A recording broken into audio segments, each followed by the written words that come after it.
Bismillahirrahmanirrahim. Assalamualaikum warahmatullahi wabarakatuh. Alhamdulillah rabbil alamin. Wa bihi nasta'inu ala umuri dunya waddin. Wa sallallahu ala nabiyyina Muhammadin wa ala alihi wa sahbihi ajma'in. Amma ba'd. Kita panjatkan puja dan syukur kehadirat Allah tabaraka wa taala. Pada kesempatan malam yang berbahagia kali ini, kita kembali diberi kekuatan, kesehatan, hidayah serta taufik dari Allah Jalla wa Ala, sehingga kita bisa kembali menghadiri pengajian rutin tafsir kita ini di Masjid Agung Darussalam Purbalingga. Kita berharap semoga Allah tabaraka wa taala berkenan untuk melimpahkan kepada kita semuanya ilmu yang bermanfaat, sehingga bisa kita amalkan sebagai bekal untuk menghadap kepada Allah Jalla wa Ala. Amin ya rabbal alamin. Salam dan salam semoga senantiasa tercurahkan kepada junjungan kita Nabi besar Muhammad sallallahu alaihi wasallam, pada para sahabatnya, keluarganya dan umatnya yang setia mengikuti tuntunannya hingga di akhir nanti. Para hadirin dan hadirat sekalian yang kami hormati, dan juga segenap pendengar Radio Roja di Jakarta, di Bandung, di Lampung, dimanapun Anda berada. Para pendengar Radio Bas FM di Solotigo dan sekitarnya, para pendengar Radio Sunnah FM di Cirebon dan sekitarnya, dan juga para pendengar radio yang lainnya, serta para pemirsa Yufid TV dimanapun Anda berada. Seperti biasanya kita akan mengulang sedikit apa yang sudah kita pelajari pada pertemuan yang telah lalu, di mana saat itu kita membahas beberapa poin yang erat kaitannya dengan tafsir surat Al-Humazah. Pertanyaan pertama, saat itu kita menyebutkan bahwa surat Al-Humazah memiliki beberapa nama. Belum. Saat itu saya sebutkan ada 3 nama. Siapa yang menyebutkan? Ya.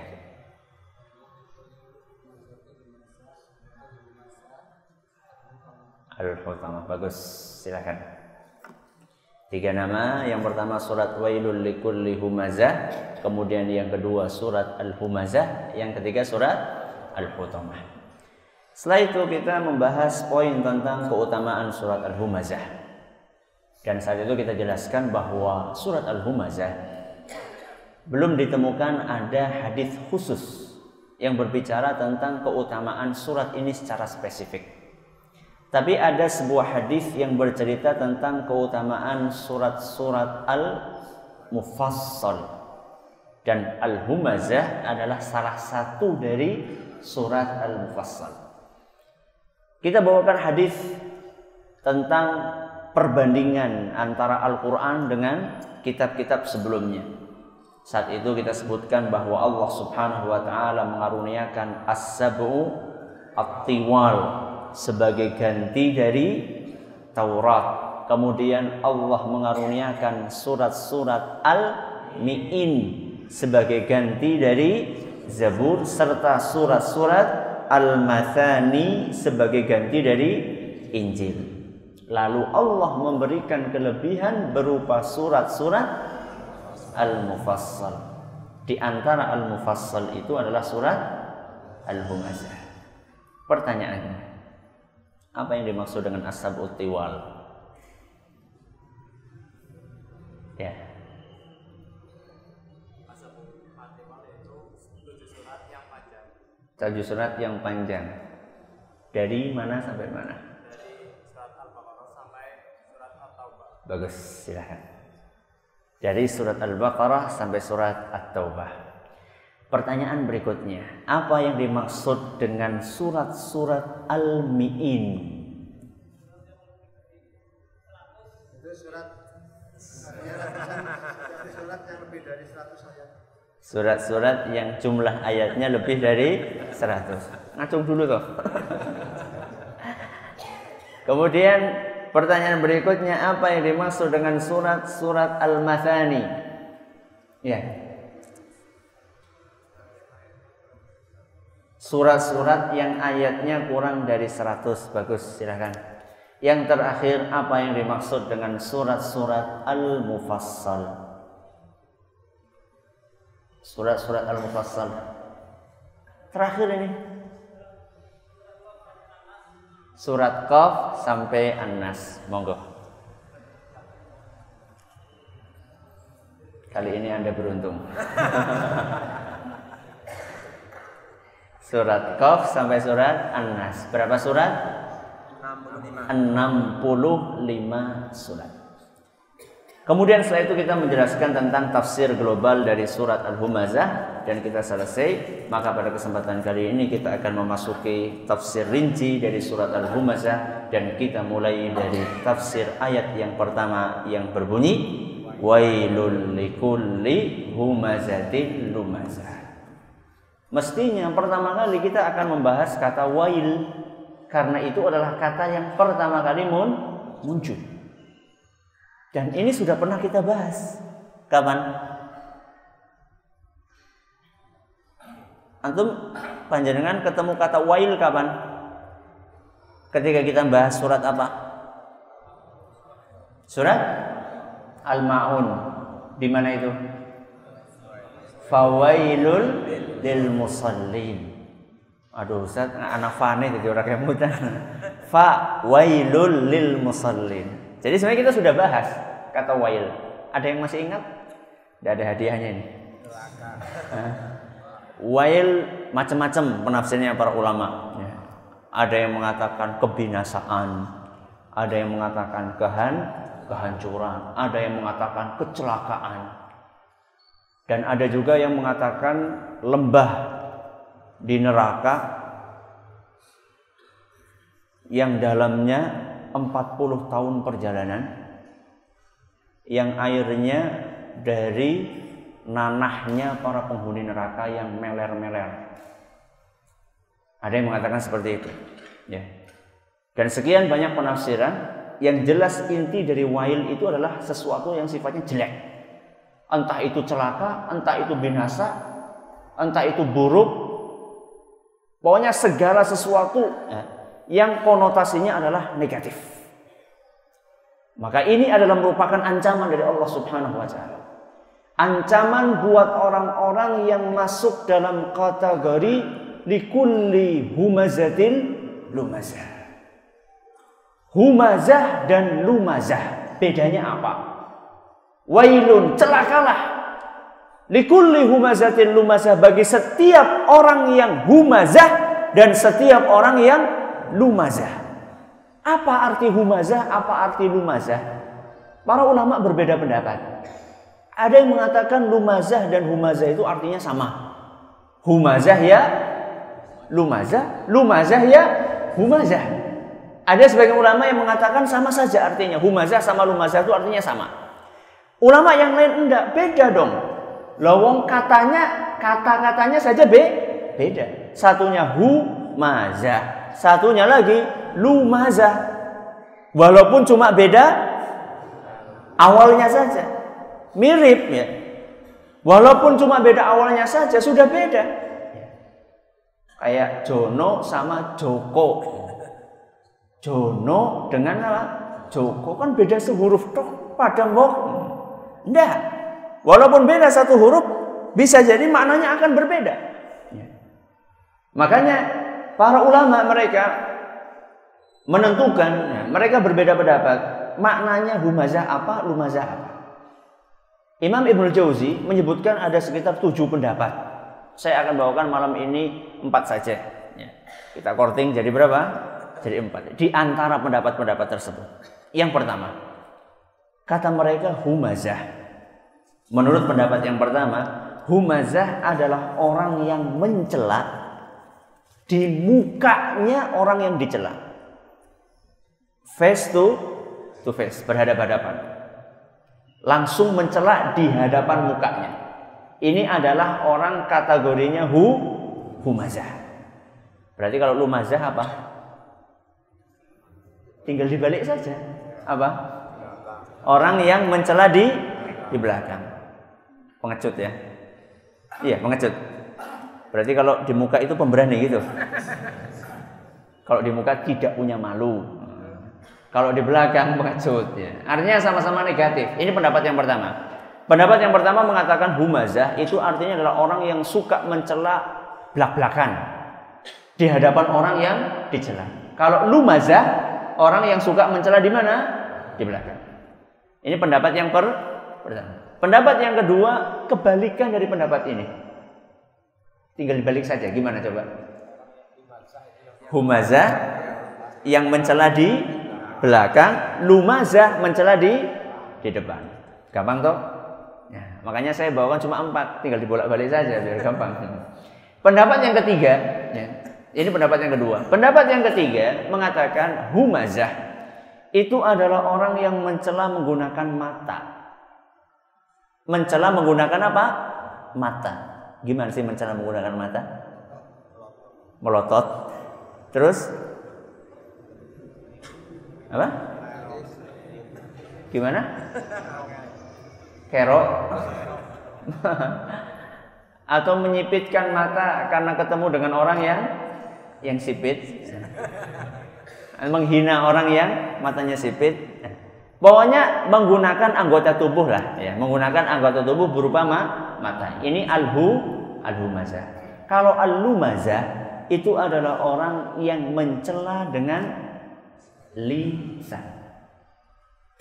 Jadi bedanya kalau dengan mata itu humazah, kalau dengan lisan apa? Lumazah. Ini pendapat yang keberapa? Yang ketiga. Yang keempat, kebalikannya pendapat yang ketiga. Mudah toh? Apa coba kebalikannya? Humazah dengan lisan, lumazah dengan mata. Sudah 4 aja ya. Masih ada 3 yang lain, agak sulit yang 3 ini. Jadi terus mana Ustadz di antara pendapat ini yang paling kuat? Terlepas pendapat mana yang paling kuat sebenarnya, di antara pendapat-pendapat ini kayak kata Ar-Razi itu mirip. Entah pendapat pertama, kedua, ketiga, keempat, itu semuanya sebenarnya mirip. Miripnya di mana? Sama-sama intinya mencela. Miripnya di situ. Entah itu mencela dengan mata, dengan lisan, di depan, di belakang, di samping, di kanan, di kiri, intinya adalah mencela. Jadi mirip, sudah. Kenapa kita berpolemik panjang-panjang di sini? Sudah, intinya adalah mencela. Dan yang lebih penting dari itu, kita harus mengetahui bahwa seluruh praktek tadi semuanya adalah tercela dan harus dijauhi. Ini yang seharusnya harus kita masukkan dan kita camkan di dalam hati kita. Entah Anda mencela dengan mata Anda, dengan kaki Anda, dengan jempol Anda, dengan jentik Anda.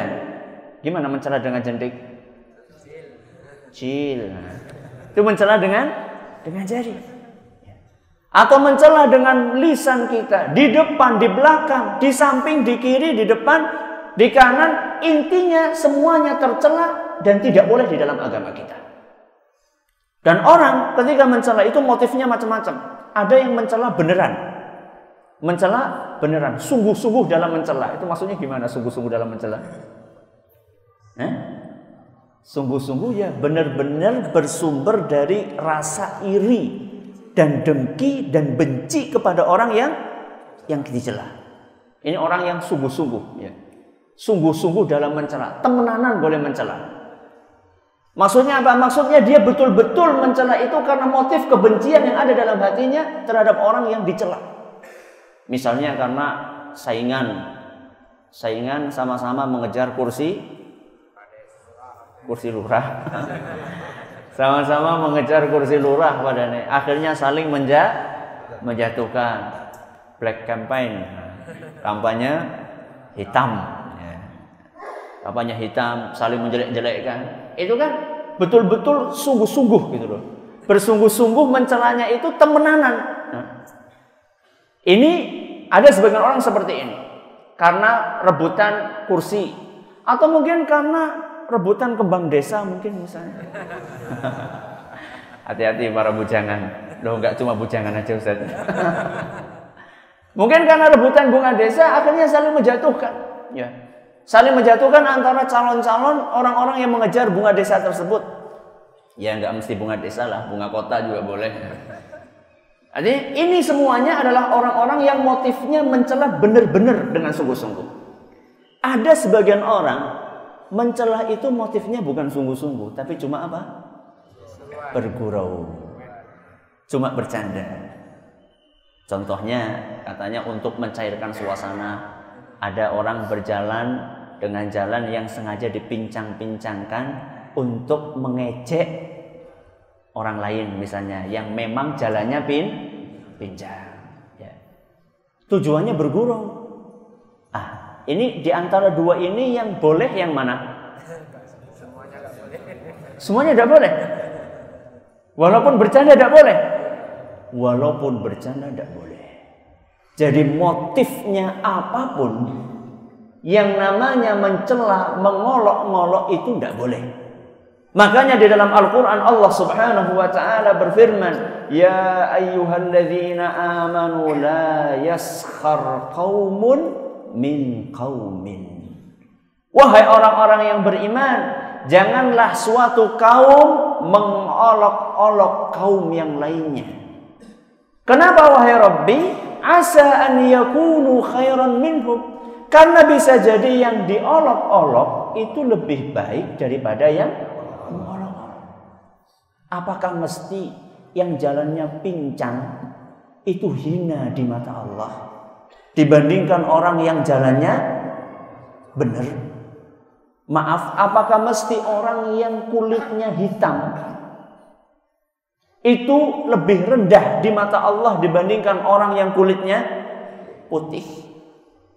Apakah mesti orang yang postur tubuhnya kecil, kerdil, cebol, apakah yang seperti itu lebih hina di mata Allah dibandingkan orang yang postur tubuhnya tinggi, besar, kekar? Belum tentu. Bisa jadi orang yang diolok-olok lebih baik di mata Allah dibandingkan orang yang mengolok-olok. Kemudian Allah berkata, wala nisa'un min nisa'in asa an yakunna khairan minhunna. Dan tidak boleh wanita mengolok-olok wanita yang lain, karena bisa jadi yang diolok-olok lebih baik daripada yang mengolok-olok. Kemudian Allah berkata, wala talmizu anfusakum, janganlah kalian saling mencela satu sama lainnya. Di sini Allah Subhanahu wa ta'ala tidak membeda-bedakan apakah mencela motifnya sungguhan atau motifnya bergurau. Allah nggak bedakan, asal mencela tidak boleh. Kemudian Allah menambahkan, wala tanabazu bil alqab, dan janganlah kalian saling memanggil dengan julukan-julukan yang jelek. Kayak kemarin apa kita contohkan? Nek ireng panggilannya Jaliteng. Nek abang Jalibang. Kok kayak jeneng apa? Jangkrik ya. Kok tahu ya? Tidak boleh ya. Walaupun tujuannya adalah bercanda. Atau misalnya hitam kan macam-macam. Hitam itu kalau di sebagian daerah itu panggilannya keling. Ya, keling ya. Nggak boleh ya. Yang namanya julukan-julukan yang jelek itu nggak boleh. Bagaimanapun bentuknya, walaupun tujuannya bergurau atau bercanda, itu tidak boleh. Loh Ustaz, apa kita nggak boleh bercanda Ustaz? Boleh nggak bercanda dalam Islam? Boleh. Nggak ada yang melarang bercanda dalam Islam. Bahkan Nabi kita Muhammad SAW pun juga bercanda. Cuman beliau ketika bercanda, beliau itu bercandanya tidak menabrak rambu-rambu agama. Tidak seperti kebanyakan kita bercanda dengan sesuatu yang menabrak rambu-rambu agama. Makanya Nabi SAW pernah berkata, Inni la amzah. Ketahuilah bahwasanya sesungguhnya saya itu bercanda. Nabi SAW bergurau. Wala aqulu illa haqqan. Cuman kalau saya bergurau, saya itu tidak akan mengucapkan kecuali kata-kata yang jujur. Tidak pernah saya bercanda dengan sesuatu yang sifatnya bohong. Hadis riwayat At-Tabarani, dan hadis ini dinilai hasan isnadnya oleh Al-Haythami dan dinyatakan sahih oleh Syekh Al-Albani. Jadi Nabi SAW bercanda.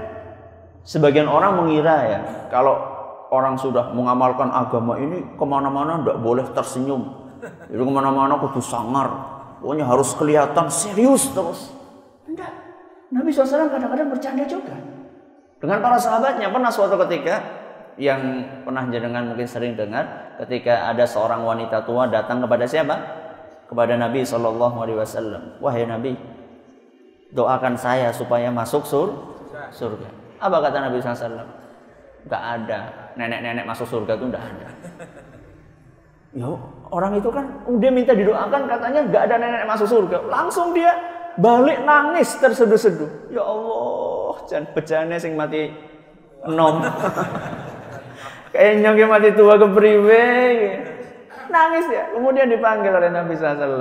Ya, dipanggil oleh Nabi SAW, kasih tahu sama wanita tersebut bahwasanya wanita itu ketika masuk surga, atau orang yang sudah lanjut usia ketika masuk surga nanti akan kembali menjadi muda. Kemudian Nabi SAW membaca firman Allah Subhanahu wa taala, "Inna ansha'nahunna insya'a."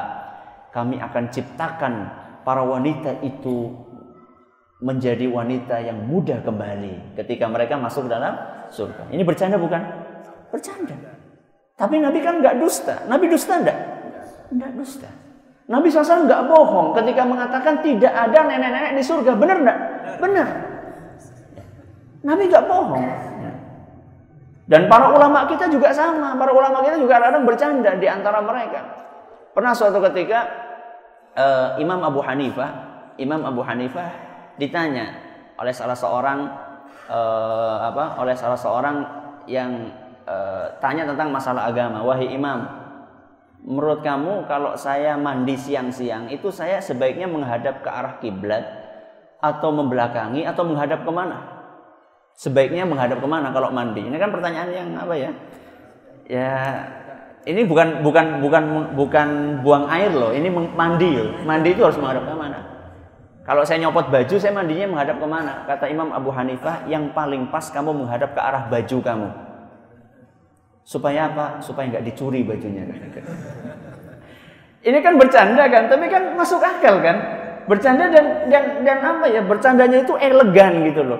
Loh, kamu nggak usah menghadap kemana-mana, mendingan kamu menghadap ke arah baju kamu supaya baju kamu nggak dicuri sama orang. Imam Abu Hanifah bercanda. Dan masih banyak contoh-contoh yang lain. Jadi kita itu boleh bercanda. Yang nggak boleh adalah bercanda dengan sesuatu yang terlarang. Contohnya tadi bercanda dengan dusta. Bahkan Nabi SAW pernah mengatakan, "Wailul lilladzi yuhadditsu fayakdzibu liyudhika bihil qaum." Kata Nabi SAW, celakalah orang yang menyampaikan sesuatu dan sesuatu itu dusta, tujuannya untuk bikin tertawa orang. Celakalah, kata Nabi SAW, orang yang suka menyampaikan sesuatu, ceritanya itu isinya dusta, walaupun tujuannya untuk bikin orang apa?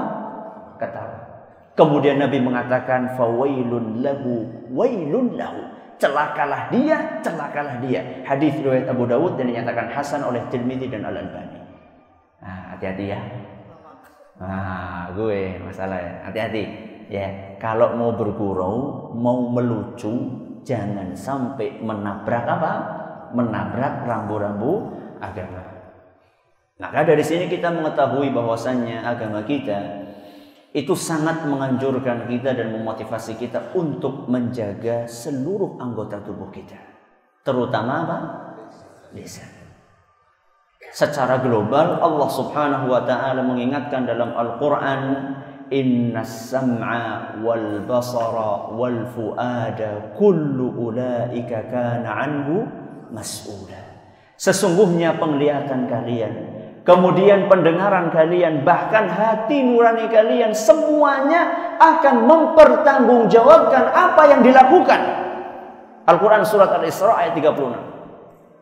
Jadi jangan dipikir kita nggak akan bertanggung jawab. Kita tidak akan mempertanggungjawabkan setiap yang kita lihat, setiap yang kita dengar, setiap yang kita lakukan dengan tangan kita. Tangan kita, jempol kita pun juga akan dipertanggungjawabkan nanti di hadapan Allah. Maka jangan merasa remeh ketika kita kirim SMS sembarangan dengan SMS, mengirim SMS yang tidak benar kepada orang lain, atau mengirim SMS kepada lawan jenis. Lawan jenis siapa Ustaz? Istri? Istri tidak apa-apa. Nah, SMS kepada wanita yang bukan mahramnya, ya, pacaran, jangan dipikir itu tidak ada pertanggungjawabannya di sisi Allah Subhanahu wa taala. Itu akan dipertanggungjawabkan di sisi Allah walaupun cuma jempol. Jangan SMS pakai apa? Ya jentik ya jempol. Enggak Ustaz, saya udah enggak pakai jempol, saya sudah pakai apa? Apa itu? Ipat. Nah, udah pakai jari telunjuk, sama saja. Yang namanya jari telunjuk kalau salah ya salah. Nah, enggak mesti. Kita bukan bicara masalah jempol atau jari telunjuk, kita itu berbicara tentang anggota tubuh kita. Semuanya akan dipertanggungjawabkan. Mata kita juga akan dipertanggungjawabkan. Makanya Nabi SAW pernah mengatakan, kullu bani Adam asaba minaz zina la mahalah. Kata Nabi SAW, setiap anak keturunannya Nabi Adam itu pasti akan terjerumus kepada perbuatan zina, tidak mungkin tidak. Setiap keturunannya Nabi Adam pasti akan terjerumus kepada perbuatan zina, tidak mungkin tidak. Astagfirullah. Jangan keturunan Nabi Adam? Nyombe ya. Kita semuanya keturunan, berarti kita itu akan terjerumus kepada perbuatan zina tanpa terkecuali. Astagfirullah. Benar baik Ustaz. Zina apa dulu? Nah, kata Nabi SAW, falainu zinahan nazar. Mata zinanya adalah melihat. Gimana? Pernah ada yang zina mata? Kabean. Termasuk sing ngomong. Anggota tubuh ini akan berzina. Berarti mata juga bisa berzina. Falainu zinahan nazar. Mata juga akan berzina. Zinanya adalah melihat. Wal yadu zinahal lamsu. Dan tangan itu zinanya adalah memegang, menyentuh. Menyentuh apa? Ya, menyentuh wanita yang tidak halal untuk disentuh. Ya. Entah itu cuma salaman saja mungkin, atau cuma pura-pura mengelus-elus, atau mungkin mencubit. Wanita yang bukan mahramnya, ini semuanya adalah termasuk zina. Zinanya apa? Zinanya tangan. Jadi mata berzina, tangan juga berzina. Kemudian kata Nabi SAW, wan nafsu tuhadditsu wa tahwa. Nafsu, tadi kan ada tangan, ada apa? Mata. Nafsu tugasnya adalah memprovokasi. Nafsu itu yang memprovokasi. Mungkin pertamanya cuma SMS-an saja, tapi kan setelah itu kan lah orang maram teman kur SMS-an. Nafsu ini dorong-dorong. Ya janjian lah ketemu. Ini tugasnya nafsu adalah untuk memprovokasi, mendorong-dorong kelanjutannya. Terus yang mengeksekusi siapa? Kata Nabi SAW, wal farju yusaddiqu dzalika aw yukadzibu. Yang akan mengeksekusi adalah kemaluan. Zina beneran atau tidak, itu yang akan melakukannya adalah kemaluan. Jadi tidak mungkin orang akan berzina ujuk-ujuk langsung berzina, itu jarang. Mesti awalnya dari apa? Dari mata. Dari mata turun. Apa iya? Dari mata turun ke hati, janjian itu kan awalnya seperti itu kan. Ya. Tidak ada orang ketemu ujuk-ujuk zina yuk. Kecuali orang yang tidak waras. Orang yang tidak waras, tidak ada orang ujuk-ujuk ketemu langsung berzina. Mata dulu, kemudian tangan, kemudian dan seterusnya. Ya.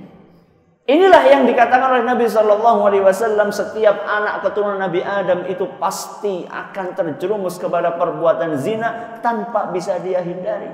Dan itu semuanya akan dipertanggungjawabkan di sisi Allah Subhanahu wa taala. Mata kita akan bertanggung jawab, lisan kita akan bertanggung jawab, telinga kita akan bertanggung jawab.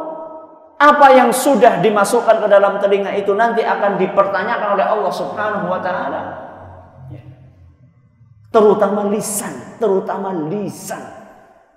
Sebuah anggota tubuh yang tidak bertulang, yang sangat mudah untuk digerakkan. Lisan ini sangat diwanti-wanti oleh Nabi SAW. Sampai beliau berkata dalam sebuah hadis yang diriwayatkan oleh Imam Bukhari, man yadmanu li ma baina lihyaihi wa ma baina fakhidaihi adman lahul jannah. Kata Nabi SAW, barang siapa di antara kalian yang mau berjanji, yang mau berjanji kepadaku untuk menjaga anggota tubuh yang ada di antara dua rahangnya dan anggota tubuh yang berada di antara dua pahanya. Di antara dua rahang apa? Lisan. Di antara dua paha adalah kemaluan. Barang siapa di antara kalian, wahai umatku, kalian berjanji kepadaku akan menjaga dua anggota tubuh ini, adman lahul jannah, aku jamin dia masuk surga. Jaminan dari siapa? Nabi SAW.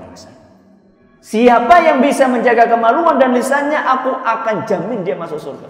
Lisan. Lisan itu kan luar biasa, betapa banyak permasalahan-permasalahan yang timbul dari lisan. Makanya Mu'adz bin Jabal pernah berkata, "Ya Rasulullah, inna la mu'akhadzuna bi alsinatina." Wahai Rasul, apakah kita akan dihukum oleh Allah Subhanahu wa taala gara-gara perbuatan lisan kita? Kata Nabi SAW, "Thaqilatka ummuka ya Mu'adz, wa hal yakubbun nasu fin nari ala manakhirihim illa hasaidu alsinatihim." Wahai Mu'adz, celakalah kamu wahai Mu'adz. Apakah orang itu terselungkur ke dalam neraka melainkan karena gara-gara buah dari lisannya? Maka hati-hati dengan lisan. Sering saya sampaikan, orang yang bijak adalah orang yang berpikir sebelum berbicara. Itulah orang yang bijak. Sedangkan orang yang bodoh adalah orang yang ngomong baru mikir. Makanya kalau kita mau ngomong, kita pikirkan dulu. Dari situ Nabi SAW mewanti-wanti, kalau kita benar-benar beriman kepada Allah dan hari akhir, ngomonglah yang baik. Kalau nggak bisa apa? Diam. Supaya apa? Supaya kita berpikir, apakah kata-kata yang akan keluar dari lisan ini adalah kata-kata yang baik atau jelek? Kalau misalnya kata-kata ini adalah kata-kata yang jelek, maka langsung di stop, nggak usah dikeluarkan. Apalagi kalau misalnya unsurnya adalah pencelaan, unsurnya adalah olok-olok, unsurnya adalah tadi ngerasani dan seterusnya. Dan ada satu model mencela. Kalau yang tadi itu buruk, kalau yang ini super buruk. Mencela apa? Mencela orang lain. Kalau tadi kan mencela postur tubuhnya, mencela kulitnya, mencela apa lagi? Mencela fisiknya. Sekarang ada mencela yang jauh lebih jelek dari itu semuanya. Mencela apa?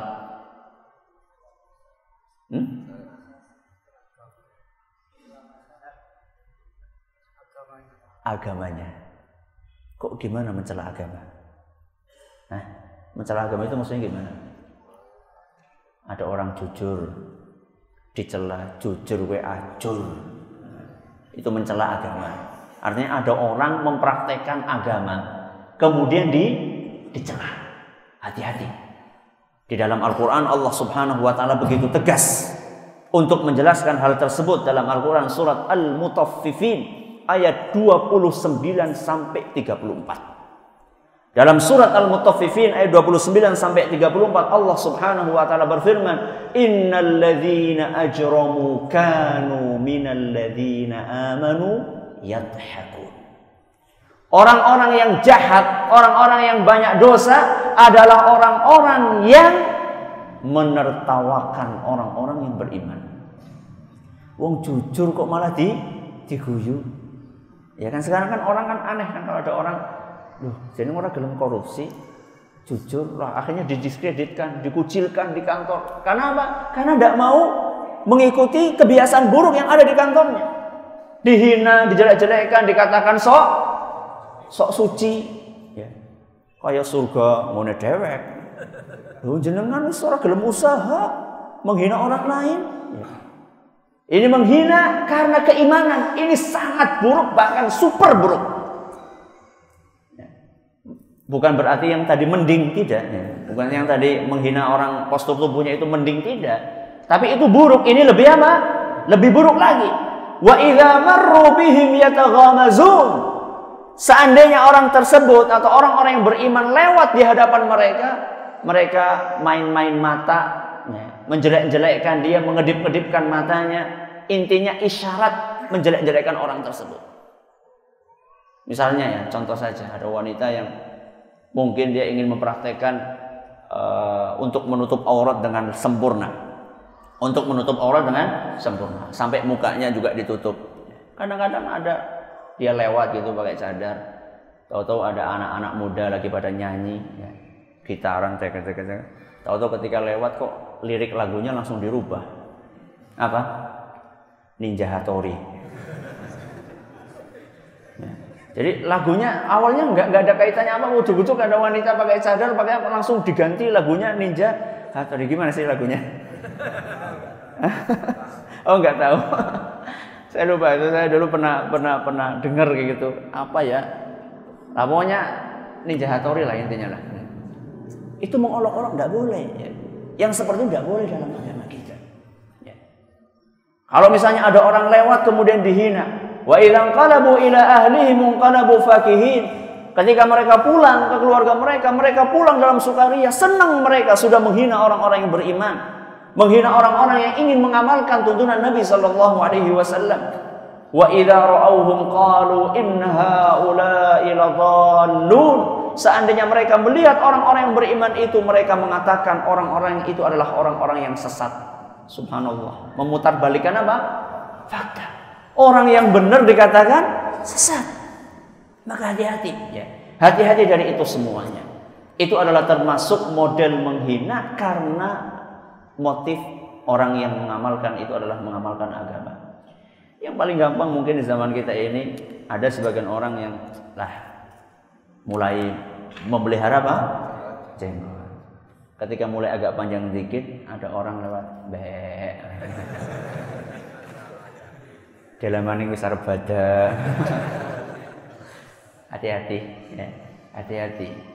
Itu adalah termasuk mengolok-olok agama. Termasuk mengolok-olok apa? Agama. Dan itu semuanya tercela di dalam agama kita. Jadi intinya pengajian kita malam hari ini adalah yang namanya mencela itu terlarang. Yang namanya mencela itu terlarang. Entah itu mencela dengan anggota tubuh kita, entah itu mencela dengan lisan kita, entah itu mencela di hadapan orang yang kita cela, atau di belakangnya, atau di mana saja.